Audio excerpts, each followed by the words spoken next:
Hi, hello, I'm Sam Harrison. I read, review and discuss fantasy and science fiction books. Today we are doing the mid-year freakout tag. So I was tagged by my buddy over at Traben's Tomes.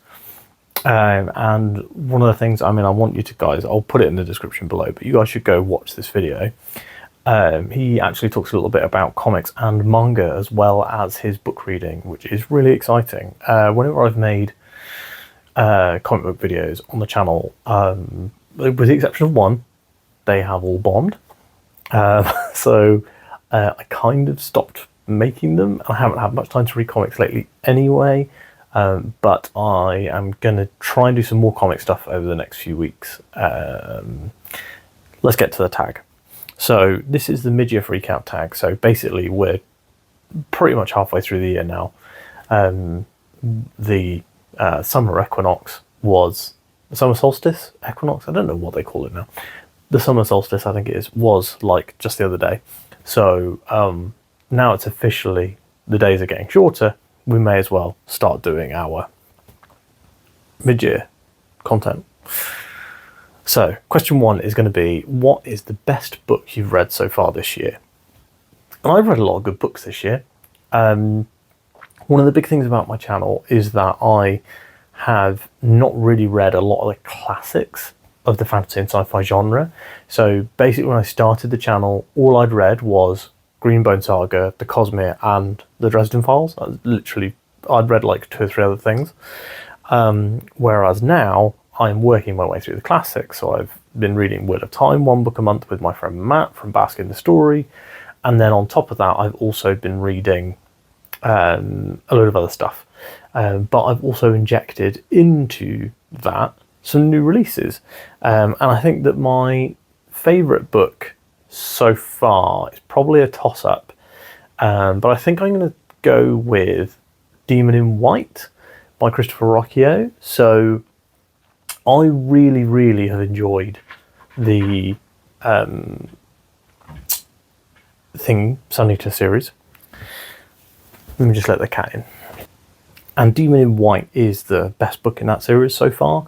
I would say Demon in White was like tied for me in terms of overall quality of the book and how much I enjoyed it with The Shadow Rising and The Shadow Rising from The Wheel of Time. But I think in the end it's won out simply because I also was not I was expecting to love The Shadow Rising, but Demon in White, because I had not 100% loved the first 2 books in Sun Eater, I was like, can Rocchio really get me to a 5-star experience? But he absolutely did, and I think that the expectations versus the eventual enjoyment of the book is what makes that probably my favourite book I've read this year. Best sequel, though, I think that I want to go a little bit off-piste, and I'm going to say that the best sequel book was actually The Dragon Reborn. Now, The Dragon Reborn is the 3rd book in the Wheel of Time. I loved this book, and the reason why I think that this ended up as being my favourite sequel is because it tries something new. There's kind of a central conceit for the book that I won't spoil for you, but I would really heavily recommend reading the first 3 books of the Wheel of Time. I think you'll be hooked once you do that. Most people probably be hooked book 1 or 2, but book 3 is like a leap in quality, I think. Hey buddy, is The Dragon Reborn your favourite book this year? You're going to get my black t-shirt covered in white cat hair, aren't you? Okay, well, now we have a cat with us. So yeah, The Dragon Reborn is really excellent. I think that it redeems fully an entire character that I did not like before, and we get some really interesting new POVs, some new places to go. It's just a fantastic book. Absolutely loved it. The Shadow Rising is a better book, but the thing that Jordan tries, the thing that he does in book 3 is something that I was not expecting and that he absolutely nailed. So that's why I think I'm going to say that one is the best sequel, because it's more about how much I enjoyed it in relation to the others. You're going to purr directly into the microphone, because that's probably going to annoy people. This is already quite a chaotic cat-filled video. So, what new release am I excited for? That is question number 3. So, this is like, what new release are you excited for that you haven't read yet?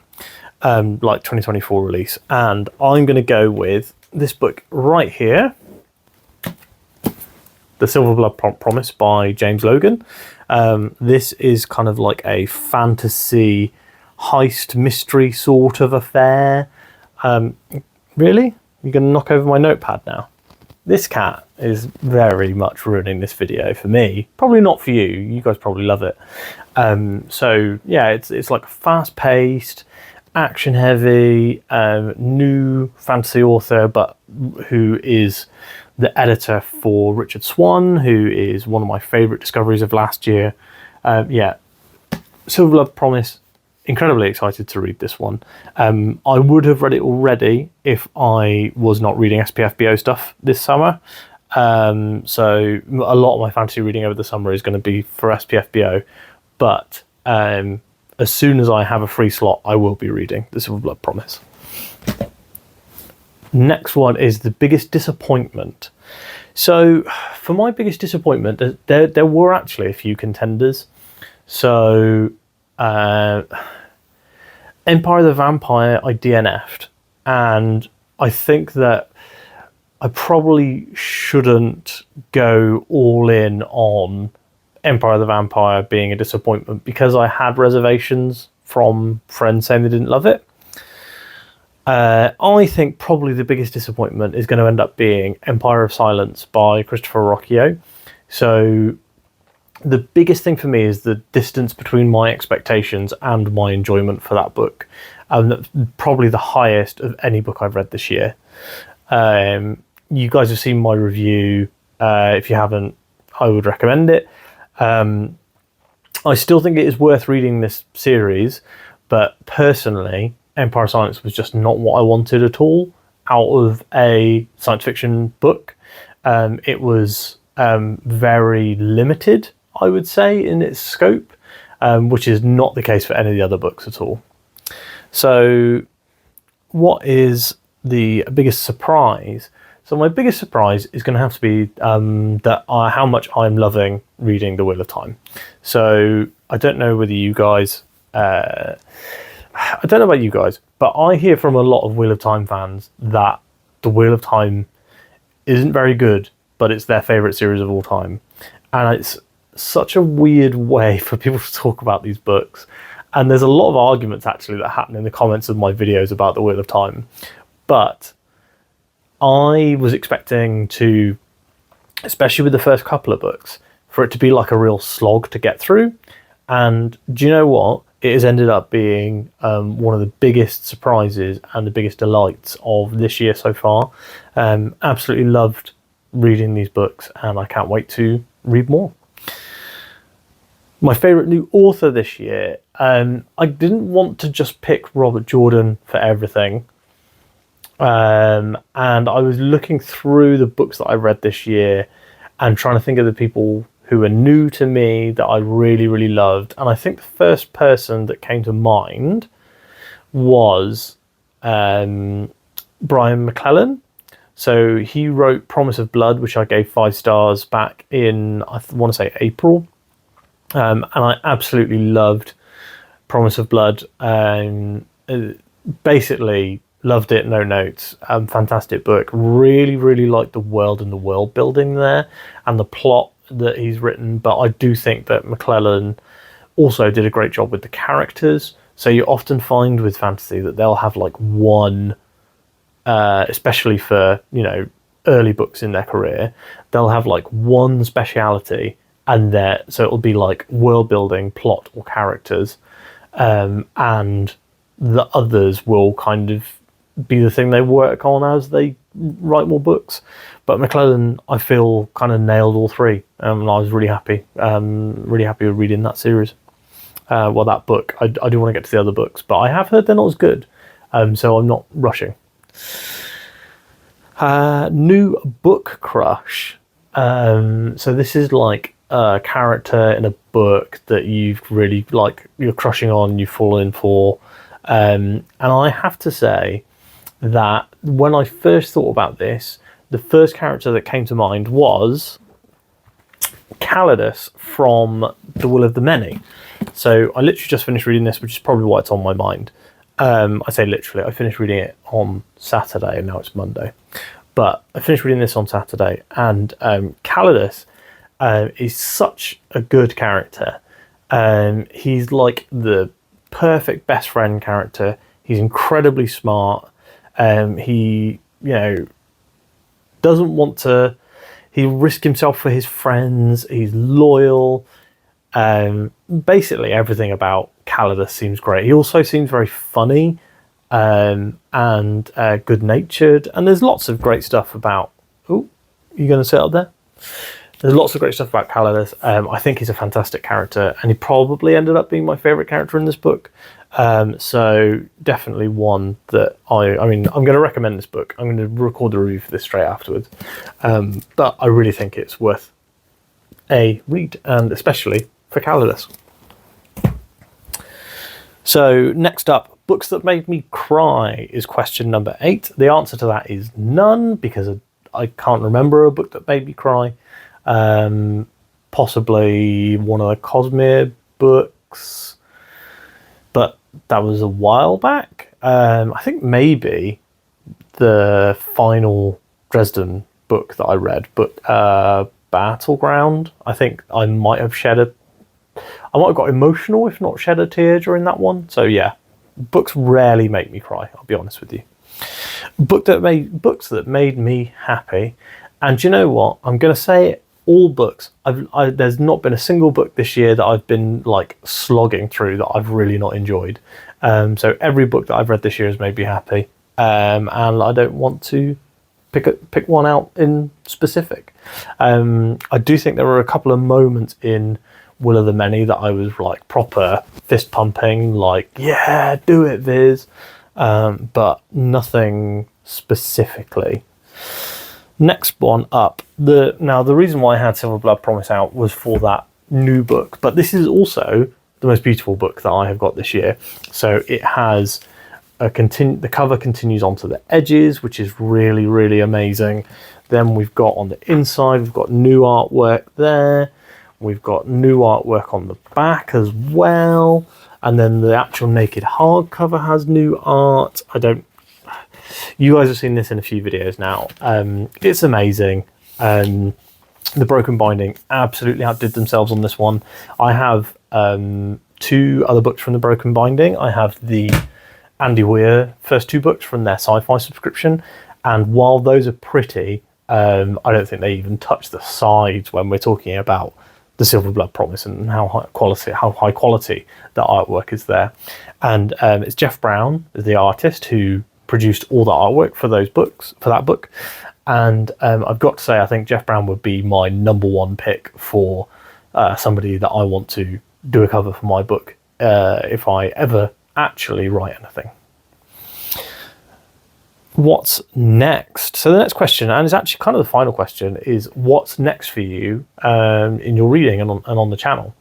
So for me, mostly this year is going to be about continuing on with the projects that I've started. So reading The Wheel of Time, 1 book a month. I'm probably not going to manage it in June, honestly, because it is the 24th and I have not started the next book yet. But I'm hopefully will read 2 in July, so that'll catch me up, if that makes sense. Or maybe when we get to New Spring that month I'll read 2. We'll find out. But yeah, carrying on with Sun Eater, carrying on with Wheel of Time. I do want to read the first book in Malazan this year. 2 of my friends have been reading it and absolutely loving it and like talking about it, and I feel left out. I've also I'm going to order the Broken Binding edition for the first 3 books. Yeah, I'm really excited to get those and to read this series. Everything that everyone says about it sounds amazing. And while I have found out over the last year that not every book that my favourite booktubers recommend is going to be for me. For example, Curse of the Mist Wraith was a book that I could clearly tell was excellent and excellently written, but it just was not really for me. But I'm looking forward to getting into Malazan, giving it a shot, and also the First Law. I have the first book in the First Law. I have the first book in The Expanse, and I have a few book ones that I really want to try out, and I'm excited to read. Who am I going to tag? So when you do a tag, normally at the end, somebody will tag a load of people.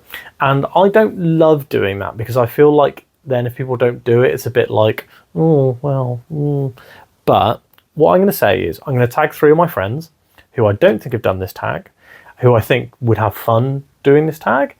And because we're friends, I won't be offended if they decide not to do it. So I'm going to be tagging my buddies Ross and Laura over at Hardy's Books. I'm going to be tagging my friend Mare from Lady Mare Reads, and Rebecca from Reading with Rebecca Nicole. So if you guys want to do this tag, I'd love to watch it. If you don't, please, I will not be offended.